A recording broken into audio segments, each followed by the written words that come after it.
Welcome to the Prophecy Club. Dana Coverstone has had another awesome dream, and it's called Let Me Show You Something. And before I get into it, let me remind you, if you've not got any gold and silver, if you're thinking about getting it, then I would suggest you call cornerstoneassetmetals.com. The Christians, the prophecy students, matter of fact, they follow Prophecy Club. They love Prophecy Club people because they know what's going on. They don't have to educate them when they call. So I suggest you call and say, here's my situation. What do you think? All right, now, this is the overview of the things he's about to talk about. He's about to say that chemtrails are going to be spreading a new virus. Well, la-di-da, we're not surprised at all.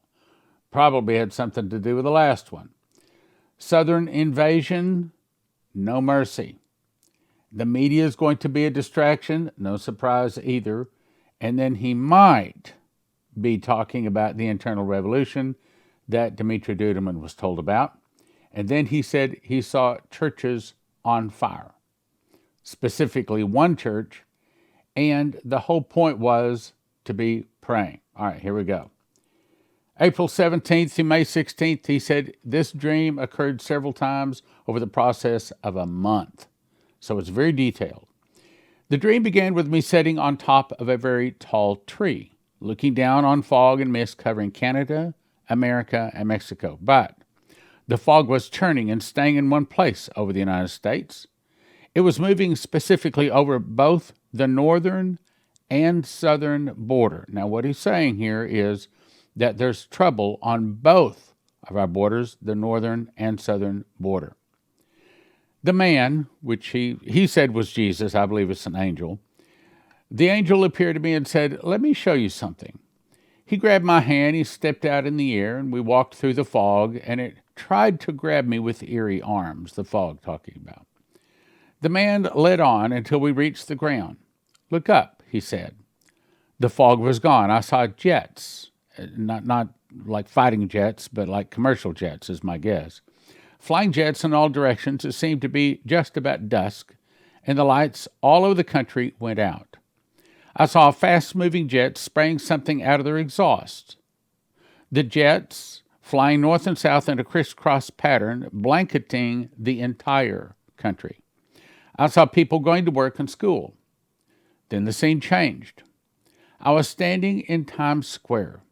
The Jumbotron television screens were breaking news of a major national outbreak of a new virus. I cannot tell you how many people have already been prophesying that there's another virus coming that's going to make the last one look like a picnic.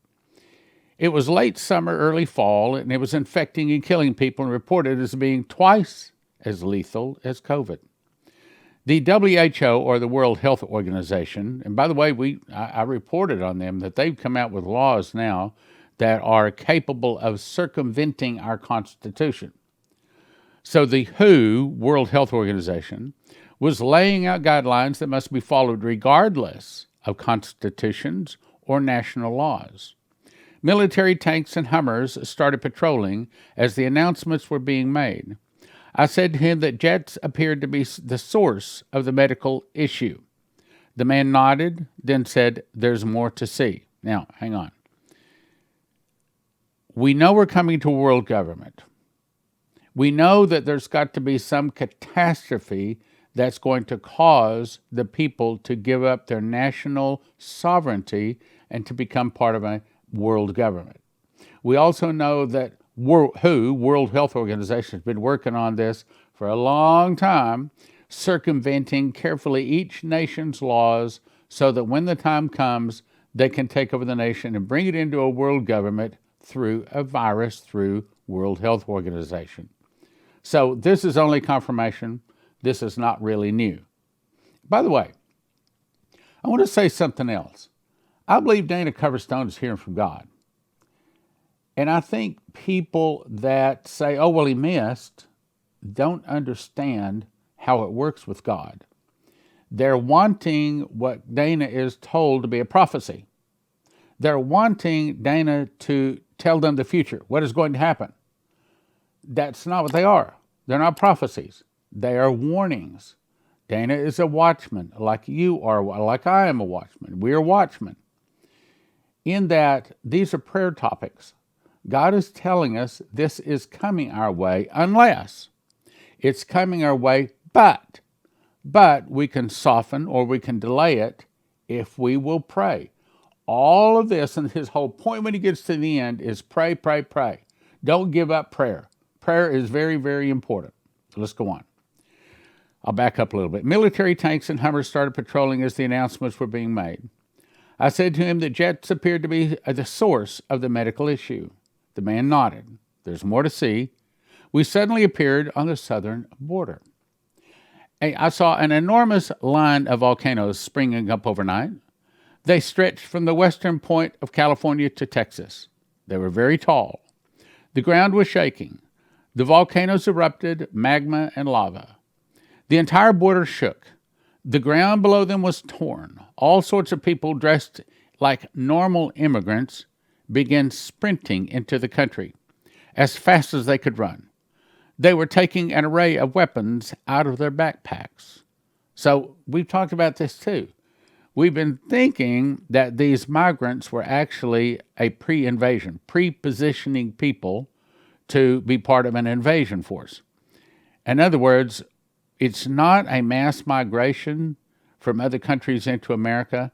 It is an invasion of our nation. And unfortunately, our government is on the side of seeing that our nation falls. The people on the American side were watching the eruptions and didn't notice the people coming towards them. Now, do you think that it's actually going to have a line of volcanoes stretching all the way across our border from California to Texas? I don't think so.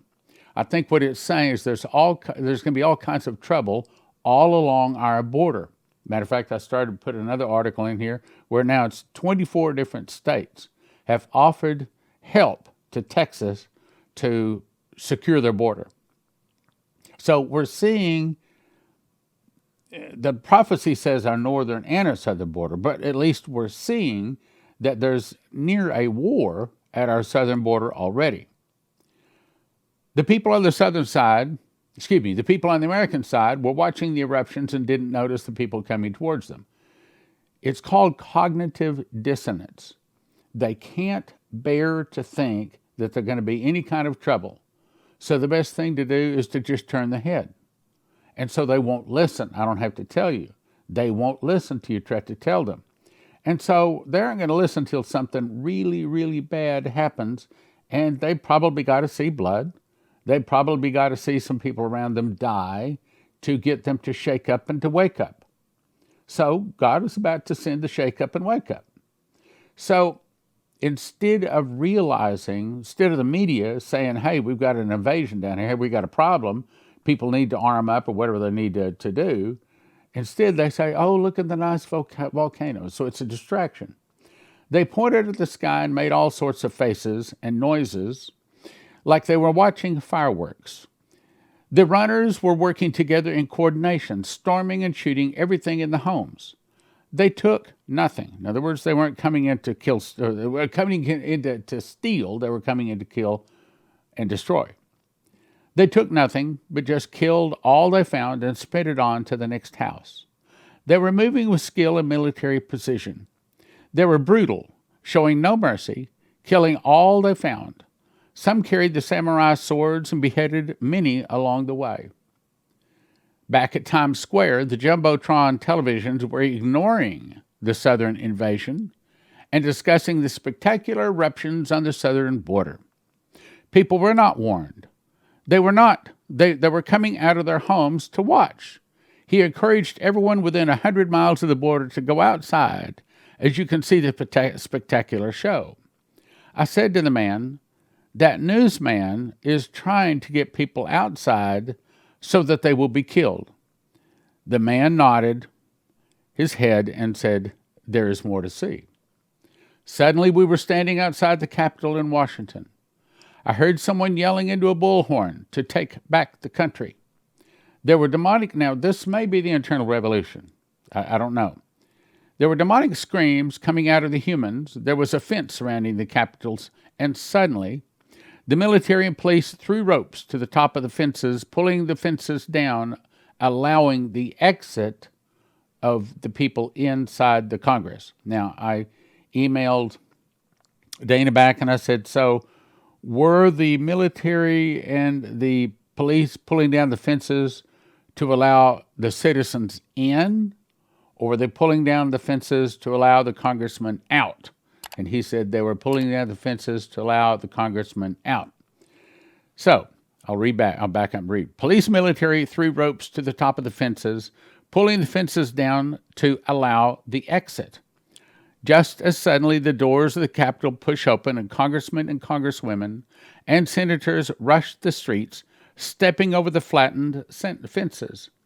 Using guns and clubs, they began attacking and beating all citizens they saw. They left a bloody trail and pursued people until the people dropped from exhaustion. The people beaten to death left lying in the streets. It was horrific. I said, why are elected officials beating their own citizens? He didn't move his head at all, just said, there's more to see. I was standing on the banks of the river early in the morning. There was fog and quiet. I could hear the frogs croaking, fish jumping. No noise at all. The man stood beside me quietly and pointed twice to his ear, then pointed across the river. In other words, he went like this. Okay, he pointed twice to his ear, as in, listen. Didn't say anything. I walked to the edge and listened, but heard nothing. I strained and began to hear muffled cries. The fog lifted and I saw a little country church at the end of a long gravel road. The windows were open, and I could hear saints crying out. There was a wisp of fire on the top of the roof. Instantly, the man and I were at the church. The church was full of people crying out to God, repenting, calling out names of elected officials, praying that corruption would be exposed. They were praying in tongues, praying in English and in Spanish, and they were praying with passion. And it was refreshing. There was a standing globe at the table near the pulpit, and people had laid their hands upon it, praying for the nations. I began to pray on the outside of the window, and the man standing beside me said, "Go tell them, I am pleased with their passion, but they must not stop." I'll read that again. The man, meaning Jesus or the angel, said, "Go tell them, I am pleased with their passion, but they must not stop praying." He said, prayer is the most effective way to push back the darkness that is both here now and that which is coming. He breathed toward me, and I felt the wind go through me. It was a hot breeze. It went past me like a rushing mighty wind and set the entire church on spiritual fire. I turned, but the man was gone, and I heard these words, "I am with you, church. I am with you." Notice he said it twice. "I'm with you, and there is more to do." Now, why do you say more to come? Well, there is more to come, but he said there's more to do. What he's really saying is that we need to be busy fighting this. And the weapons of our warfare are not carnal. They're mighty through God to the pulling down of strongholds. Our weapons are on our knees, fasting and praying. So, let me point this out. This is the last thing he said. Prayer is the most effective way to push back the darkness that is both here now and that which is coming. Prayer. So, I invite you to come and be a part of our Fast Track team. Fast Track fasts Tuesday midnight to 4 p.m. Now, you can still have coffee and juice and things like that. We just ask you not to eat solid food. And still take your meds. Don't hurt yourself, okay? That's Tuesday midnight to 4 p.m. And we pray for Prophecy Club. Why? Because Prophecy Club is one that's going to bring in the thousands upon thousands of souls and things like that. Then we also have Fast Gap. Same fast, midnight to 4 p.m., same thing. So you can do one fast. If you want to join both of them, you can do one fast and pray for two different things. Fast Gap, however, is praying for the nation. And We pray for things like that scalar wave will be shut down. We pray that these evil forces, I mean, it takes about between 1 and 2 minutes to pray the prayer. Prayer is not long. And some people pray it several times a day. Some people pray it throughout the week as they're going. But if you want to be a part of the solution, you can do it by joining Fast Gap or Fast Track. And here's where you go. You can go to prophecyclub.com, slide to the bottom, and there's a place to sign up. Quit anytime you want to. Just click unsubscribe.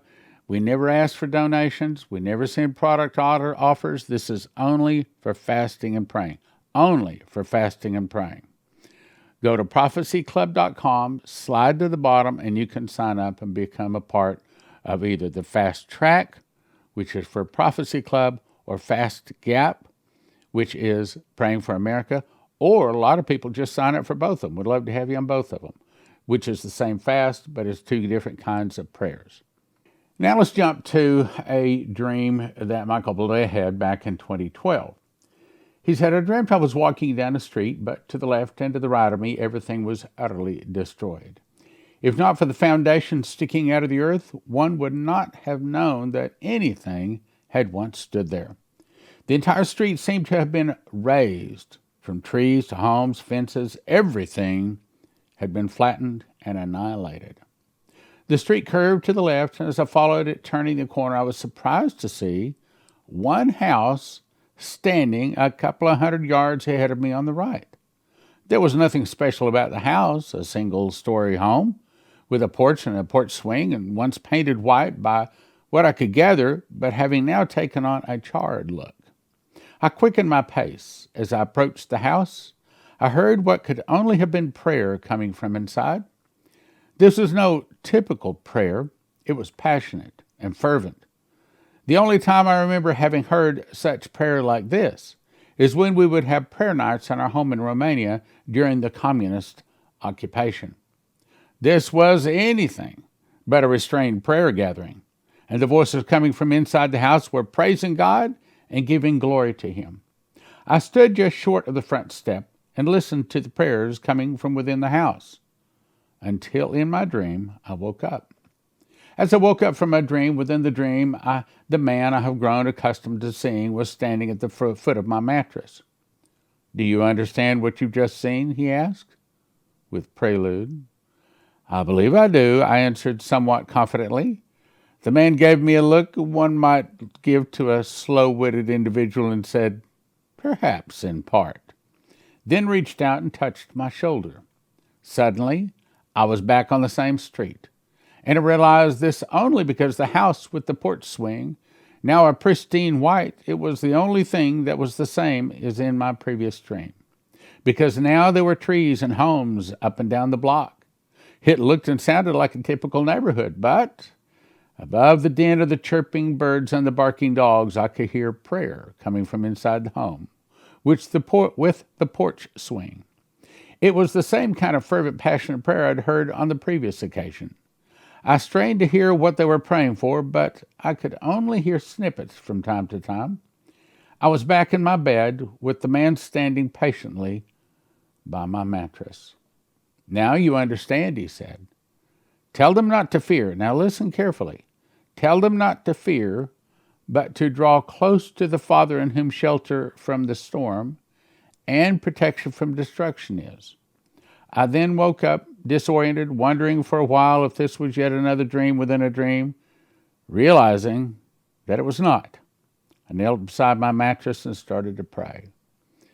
Brothers and sisters, it is time for us all to get ourselves into prayer meetings. It's probably time for us to go and ring the doorbell and talk to our neighbors and see if we can get some kind of a prayer group, a Bible study going in our own areas.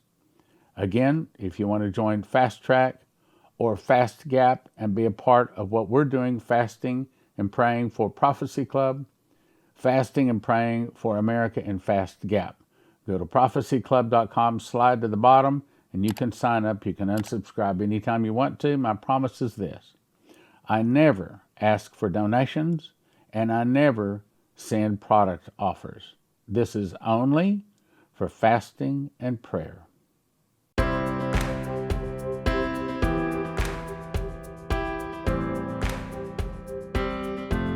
Let's talk about Joseph's Kitchen. I actually cooked this loaf of bread you're seeing here. Takes me about 10 minutes to put the ingredients together, put it into a bread machine, push a button, 2 hours, 20 minutes later, I get a loaf of bread out like that. Now, if you cut that loaf of bread that weighs about 3 pounds, the loaves you get in the store have most of the good stuff removed. The loaves you get in the store are about a pound. That's 3 pounds because it's got the good stuff still in it. Cut that into 14 slices, and if I eat a slice in the morning and the afternoon, I'm satisfied. So on that basis, one loaf can sustain, I didn't say it's everything we want, can sustain one person for a week. Based upon that, it'll get you excellent nutrition. It tastes good, long storage life, 10 minutes to combine the ingredients, 2 hours, 20 minutes to make it. Other wheat that you order arrives in paper bags, which means bugs, rice, humidity can get a hold of it and ruin it. But at Joseph's Kitchen, they send it out in 100 mil thick buckets. Gives you long shelf life. It's stackable. It's nitrogen infuses that hopefully gives it much longer shelf life, kills bugs and things like that. Easily resealable, keep in a climate-controlled area. And they have it in stock. This is an actual picture of part of the warehouse. Here's another picture of these.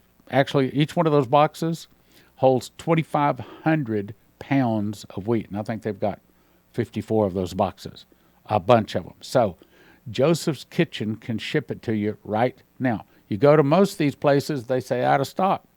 So here's what you want to do. Everybody needs to get a machine package. These are the things that you need to grind the wheat berries. Put them into a grinder. 30 seconds later, you have flour. You put that into the bread machine along with 6 other ingredients. Push about 2 hours, 20 minutes later, you have a nice hot loaf of whole wheat bread. Then you have to decide how much food you want. You want food 2 people 1 year, 4 people 1 year, 6 people 1 year. And if you want to make certain you have it when the electricity goes down, you can also get yourself a solar generator, all at josephskitchen.com. josephskitchen.com.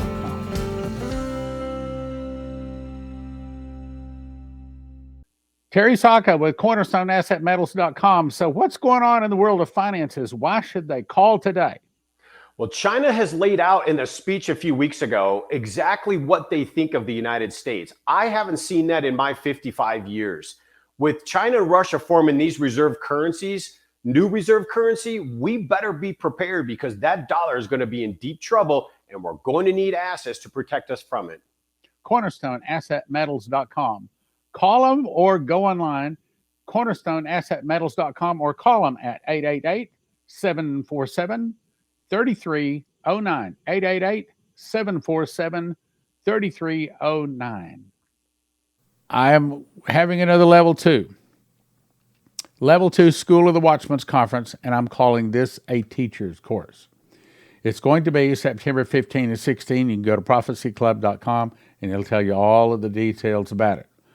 And it gives you all of the requirements. I'll let you read that online. However, the big question is you're going to be saying, well, what's the difference between Level 1 and Level 2? Well, lots.